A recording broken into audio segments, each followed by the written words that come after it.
Hello everyone. I'll be talking a little bit today about a particular function of Microsoft Excel that you'll find very useful, I should imagine.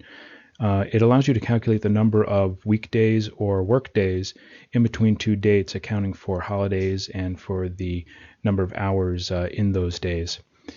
The function we'll be using is the net work days function, which I'll show you in just a minute. But before we can use the holiday feature of it, we actually have to declare the holidays.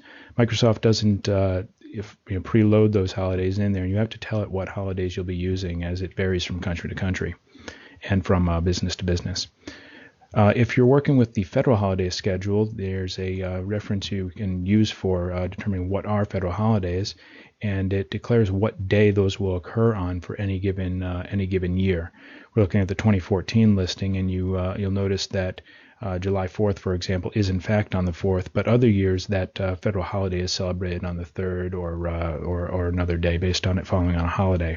But these are the actual official federal holidays, and one trick I use, I maintain a Google spreadsheet of all of this information, which I've typed in directly from this federal holiday listing. First thing you want to do if you have this, or you've typed it into a document, you want to copy it and paste it directly into the spreadsheet you're working on. I'm going to paste it in this second sheet here, and you can see that I've got the exact same information. But what I want to be able to do is treat these as a single list. And the way you do that in Excel is by naming this range of values. I'm going to select the entire list as it is here. It doesn't matter that these, by the way, are in the past. Excel is smart enough not to worry about that. And I'm going to name this entire list holidays. Now I can refer to this entire group of dates simply by calling it holidays. I'm going to go back to my original sheet, and you see that I have a start date, an end date, hours per day, total weekdays, and total work days. I'm also going to add total work hours. And the way we're going to do this is using a network days function. The way you do that is you hit the equals key to go into a formula mode, and I'm going to type network, and network days comes up there. A little trick here is if you hit tab, it will automatically select whatever's highlighted in blue. It will tell you right away that you are looking for the start date, followed by a comma, the end date, another comma, and any holidays. Well, you can simply start typing the name of the variable which we put on that holiday string, and you see that it shows up there, and I can simply hit tab to accept that.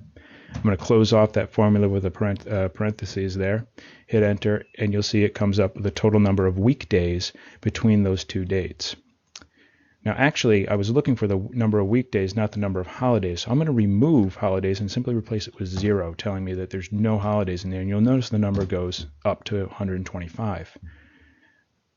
I'm going to paste that down here again, and we'll have to move around the dates a little bit. But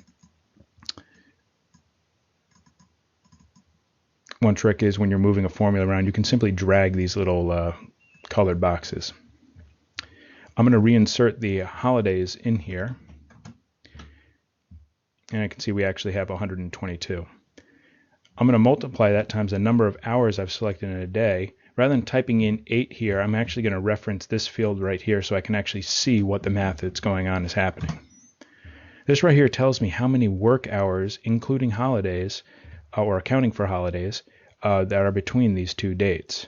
Is very useful for projecting out quotes or project planning if you're not using a tool like Microsoft Project and you just need to get a quick calculation for math that you might be doing. It's a very useful function. I hope you use it, and have a great day.